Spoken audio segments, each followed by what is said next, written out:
చూడండి, బాగా స్పష్టంగా వినాలి ఈ రోజున. నీవు ఆశపడాల, నీవు ఆశపడాల, నా జీవితం మార్చబడాలి, నేను ఆశీర్వదించబడాలి, నేను దీవించబడాలి అని నీ అంతటా నీకు కలగాల. అవునా? అవునా కదా? నేను బ్లెస్ అయిపోవాలా, ఈ దేశంలో ఈ లోకంలో ఉన్నతంగా నేను హెచ్చించబడాలి అన్నటువంటి ఆశ నీలో ఉండాలి. దేవునికి మహిమ కలుగునుగా. అర్థమవుతుందా? ఈరోజు నీకు ఆశ ఉండాలా, నేను బ్రతికుండాలి, నేను దీవించబడాలి, నేను ఆశీర్వదించబడాలి, నేను ఉన్నతంగా హెచ్చించబడాలి, నేను ఆరోగ్యంగా ఉండాలి, ఐశ్వర్యముతో ఉండాలి, శాంతితో ఉండాలి, సమాధానముతో ఉండాలి, నెమ్మదితో ఉండాలి. అవునా? అనేక మందికి ఆశీర్వాదం, మనల్ని చూసినప్పుడు అనేక మందికి మనం ఆశీర్వాదకరంగా ఉండాలి. చూడు, ఇక్కడ స్పష్టంగా మత్తయి సువార్త 3వ అధ్యాయము 7వ వచనం. ఈరోజు దేవుడు సూటిగా తేటగా నీతో మాట్లాడినాను. మత్తయి సువార్త 3వ అధ్యాయము 7వ వచనం.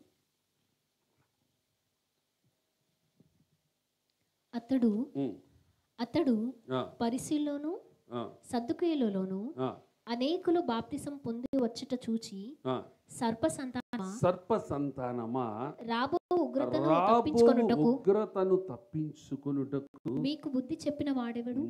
మీకు బుద్ధి చెప్పిన వాడు ఎవడు? మారు మనసుకు తగిన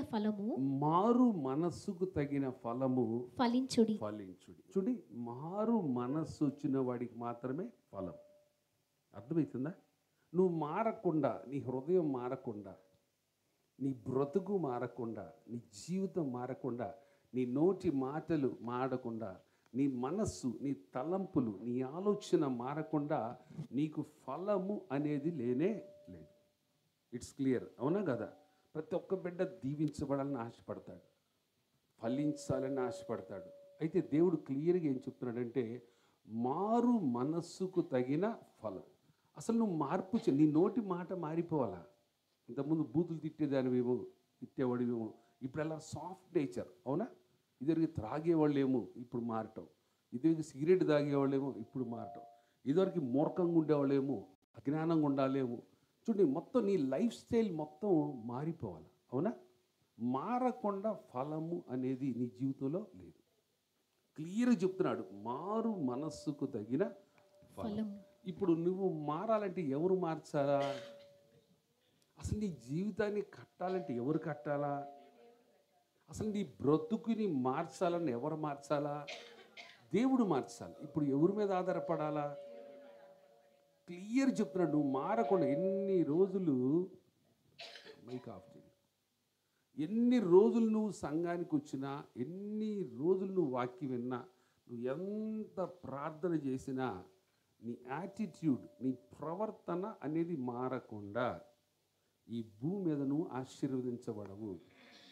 100% క్లియర్ చెప్తున్నాడు. నీ మనస్సు మారాల. ఏం మారాలా అంటే, మారటం అంటే ఏంది? క్రీస్తు యేసున కలిగిన ఈ మనస్సు మీరు కూడా ప్రేమించటం. ఒక్కొక్క మనిషిని గౌరవించుకోవాలి. చూసారా, మనుషులు ఎలా ఉన్నారంటే స్వార్థ ప్రియులు. ఎలా ఉన్నారు? స్వార్థమే ఈ రోజున. రెండోది ధనాపేక్షలు. డబ్బు కావాలి అందరికీ, వద్దన్నా డబ్బు కావాలి. బింకములాడువారు, వాళ్ళట్ట వీళ్ళిట్ట, అదట్ట ఇదిట్ట. అసలు ఇవన్నీ పోవాలి మన జీవితంలో. ఎంతమంది ఆశపడుతున్నారు ఈ రోజున? మారు మనస్సుకు తగిన ఫలము మీరు ఫలించి. ప్రతి ఒక్క బిడ్డ మారితేనే, అంటే నీ హృదయం మారాలా, నీ మనస్సు మారాలా, నీ బుద్ధి మారాలా. అవునా? నీ యాటిట్యూడ్ అంత, ప్రవర్తన అంతా చేంజ్ అవ్వాలా. లేకపోతే ఫలము అనేది నీకు లేనే లేదు. కూర్చొని టైం వేస్ట్ చేయొద్దు. ప్రభా, నా జీవితాన్ని మార్చు ప్రభా. Holy spirit god, make me like Jesus Christ. పరిశుద్ధాత్మడ, యేసు క్రీస్తులాగా నన్ను మార్చు. ఇప్పుడు నువ్వు అడగాల, అడుగుడి మీకు తట్టుడి మీకు. అసలు నీకు ఉండాలా, నా జీవితం మార్చబడాలి. ఎవరికి వాళ్ళకి ఎలా ఉండాలా? నా జీవితము మార్చబడాలి, నేను ఫలం పొందుకోవాలి. మారితేనే ఫలం అంటున్నాడు. మారు మనస్సుకు తగిన ఫలము. మారు మనస్సు ఉన్నప్పుడు మాత్రమే నేను ఆశీర్వదించబడతా. మారు మనస్సు ఉన్నప్పుడు మాత్రమే నేను దీవించబడతా. మారు మనస్సు ఉన్నప్పుడు మాత్రమే అనేక మందికి ఆశీర్వాదకరంగా ఉంటారు. అవునా కదా? ఇప్పుడు అనేక మందికి డబ్బులు ఇవ్వాలా వద్దా? మనం లేని వాళ్ళకి అనేక మందికి అన్నం పెట్టాలా వద్దా? వస్త్రాలు లేని వాళ్ళకి వస్త్రాలు ఇవ్వాలా వద్దా? మన పరలోక రాజ్యం చేరాలంటే ఏం చేయాలా? ఆకలితో ఉన్నవాడికి అన్నం పెట్టాలి. అవునా? దాహంతో ఉన్నవాడికి నీళ్ళు ఇవ్వాలి. వస్త్రహీనుడు కనపడినప్పుడు ఏమి ఇవ్వాలి మనం? నీ గుడ్డలు నీ కోసే కాదు, నీవు కూడా ఇతరులకు ఇచ్చేటువంటి బిడ్డగా, తద్వారా పరలోక రాజ్యానికి వెళ్ళి. ఒక వ్యక్తి బాధల్లో ఉంటే అందరూ అసహించుకుంటారు, చెదరించుకుంటారు. ఇది దేవుని మనసు కానే కాదు. ఇప్పుడు నేను మార్నింగ్ వస్తుంటే కూడా దేవుడు చెప్తున్నాడు, ఒక వ్యక్తి కష్టంలో ఉన్నప్పుడు మ్యాక్సిమం నువ్వేం చేయాలో చెయ్యి అంటున్నాడు. నలుగురు సపోర్ట్ ఇవ్వరు కానీ నువ్వు ఇవ్వు. నలుగురు ఆదరించరు, నువ్వు ఆదరించు. నలుగురు చేదరించుకుంటారు కానీ నువ్వు చెదరించుకోబాక. ఇది దేవుని మనసు. అవునా కదా? నలుగురికి నువ్వు చండాలం కనపడవచ్చు, నలుగురు worst fellow, worst mind set అనే అమ్మాయి అన్న, మనం క్రైస్తవులుగా వాళ్ళని అలా చూడటానికి వీలు లేదు. ఒక అన్యుడు అలా చూస్తాడేమో కానీ మనం అలా చూడటానికి వీలు లేదు. చూడండి, యేసుప్రభు వారు కూడా ఎక్కడికి వెళ్ళాడు? సేనాన్ని దయ్యం పట్టినవాడు.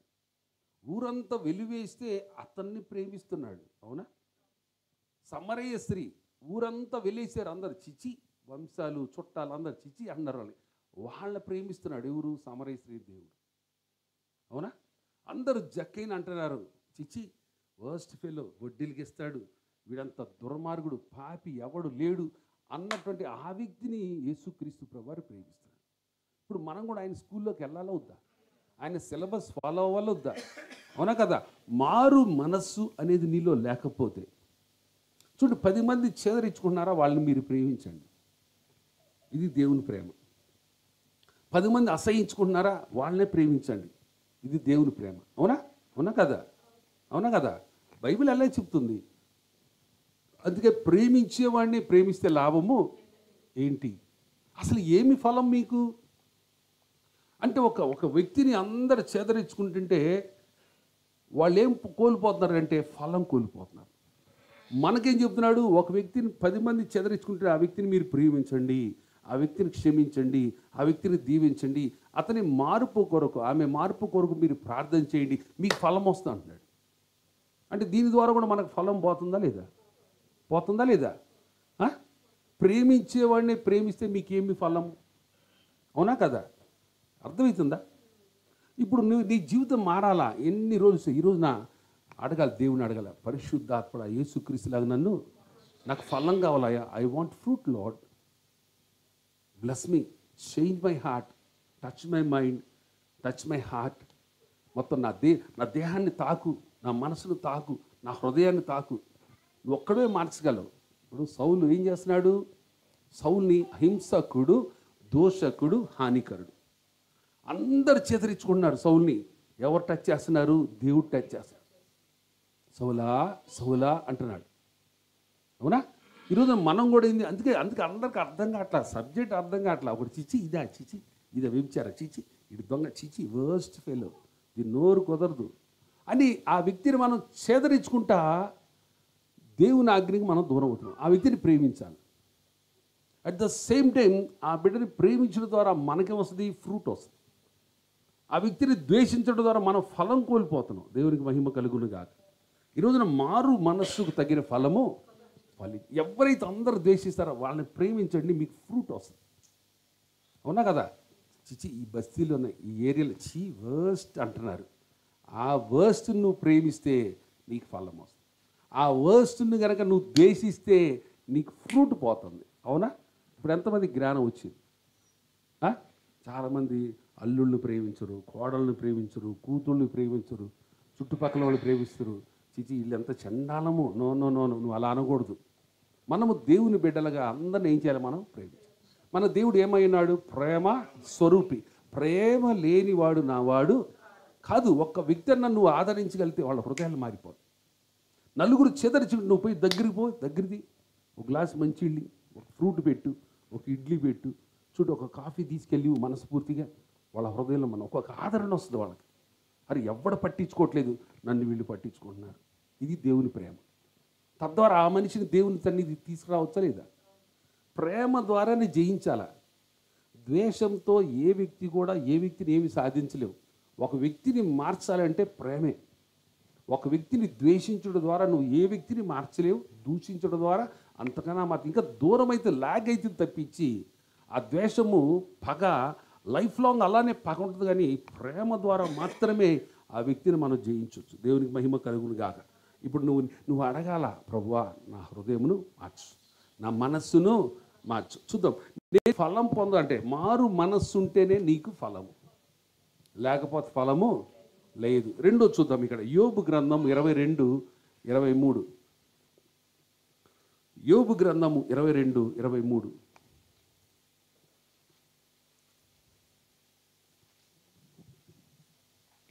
సర్వశక్తుని వైపు నీవు తిరిగిన ఎడల నీ గుడారములలో నుండి దుర్మార్గమును దూరముగా తొలగించిన ఎడల నీవు అభివృద్ధి పొందేదు. రెండోది, అభివృద్ధి చెందాలంటే నాకెళ్ళి చూడాలి. అందరూ బాడీలో ఉన్న దుర్మార్గం ఏం చేయాలా? ఈ దుర్మార్గాన్ని లోన పెడితే అభివృద్ధి చెందుతామా? చెప్పాలా?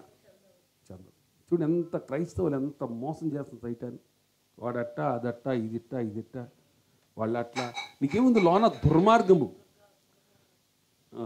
దుర్మార్గము గనక నీ హృదయంలో ఉంటే నువ్వు అభివృద్ధి అనేది నీ జీవితంలో ఉండదు.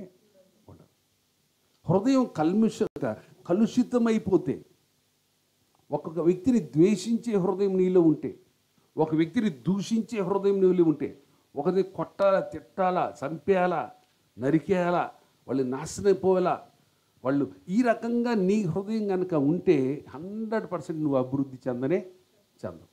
నీ దేహములో ఏం చేయాలా? దుర్మార్గమును బయటికి తీసేసినప్పుడు మాత్రమే నువ్వు అభివృద్ధి చెందుతావు. అంటే నీ డెవలప్మెంట్ ఎక్కడ ఆగిపోతుంది?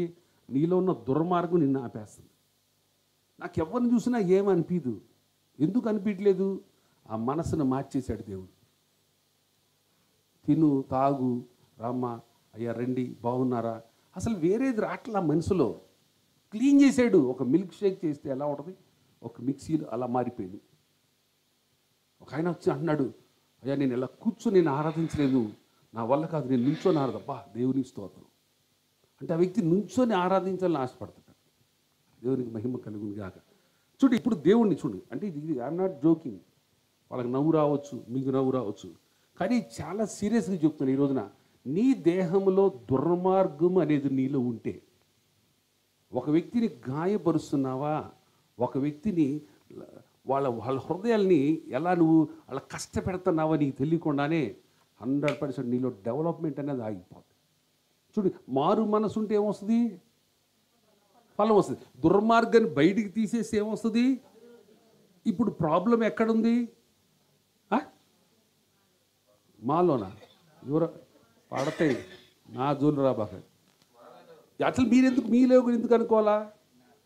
అసలు ఇప్పుడు విన్నాము, మారిపోయాం అనుకోవచ్చుగా. అట్లే లేదు అంటే నీకు స్లో అయితే ఏం లేదు, ఫాస్ట్ అవ్వాలా. ఇప్పుడు బిర్యానీ చూడగానే ఫాస్ట్ లట. ఇప్పుడు కాఫీ ఇస్తున్నాడు, ఏం చేస్తాడు? లట. వాళ్ళు ఎదురింట్లో చాలామంది కాఫీ ఇస్తున్నవాళ్ళు ఆ ఇంట్లో నుంచి వస్తుంటప్పుడు ఎదురుపోయి తీసుకుంటారు. స్నాక్స్ అంటే ఇష్టం ఉంటుంది తెలుసా? వాడు వచ్చి టేబుల్ మీద పెట్టేదాకా కూడా పెట్టడు, ఎదురెళ్తా తెచ్చుకోవడం కూడా కాదు, ఆడే లట్టకుని ఒకటి వేసుకుంటూ తినుకుంటూ వస్తూ ఉంటాడు. అంటే ఎంత రందిగా ఉంటారు. చికెన్ ఉడక ముందు ఆడ దడ మంచి మంచి ముక్కలు ఏం కనపడవు. చూడండి, లేడీస్కి ఇష్టమైనటువంటి ముక్కలు డేషాలు కనపడవు. ఆల్రెడీ వంటగదిలో వెళ్ళిపోతుంది, కేల్కత్తం దుకాణి బంద్ ఉన్నా కదా. దేవునికి మహిమ కలుగునుగా. ఇప్పుడు నువ్వు ఈ క్లియర్ ఇది క్రైస్తవుడు నేర్చుకోవాలి. నీ దేహంలో దుర్మార్గం ఉంటే అసలు ఒక వ్యక్తిని మనసులో కూడా తిట్టుకోవద్దు ప్లీజ్, దయచేసి. ఎందుకు అంత ద్వేషం? ఒక వ్యక్తి మీద ఏంటి అంత పగ, ఏంటి అంత కక్ష ఏంటి? నువ్వే కుమిలిపోతావు, నువ్వే టెన్షన్. నీ డెవలప్మెంట్ నీకు నువ్వు ఆపుకుంటావు నీకు తెలియకుండానే. అందుకే ఆస్క్ లార్డ్ విజ్డమ్. అవునా? అర్థమైంది రాజు? ఎందుకు నవ్వుతున్నావు? నాది నేను ఆపుకున్నా అంటావు, భార్యను తిట్టి. ఏదో ఉంది కదా, ఎవరిని తిట్టావో? పాప అమ్మాయి లేదు కదా, బట్టి అయిపోయింది, భార్య రాలేదు. ఇప్పుడు భార్యను తిట్టాడేమో, తిట్టి నా డెవలప్మెంట్ ఆపుకుంటున్నాను. ఇద్దరు మిస్ అయ్యారు.